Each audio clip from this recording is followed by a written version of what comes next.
A thin place is where all of a sudden you realize that God's presence is really close, like you haven't touched it before, but then you know that God is there. I often had this sense that there was a God somewhere, and I think that's pretty unusual for the circumstances of how I grew up.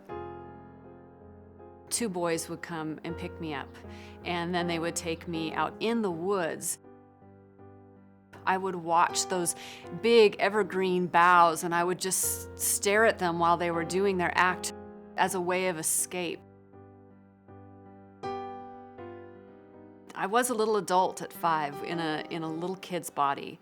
I still have this mourning of never being allowed to be carefree. When you're broken in a million little pieces. It's like God pointed his finger at earth and said, I'm going to choose that little broken down girl because I'm going to shame the wise through the foolishness of choosing her. Hitting walls and getting scars only makes you who you are. I see my past as a dance floor for Jesus to dance on. Because I know my lack, I can only go to God's strength to get to the next place that he's calling me. Every tear falls down for a reason.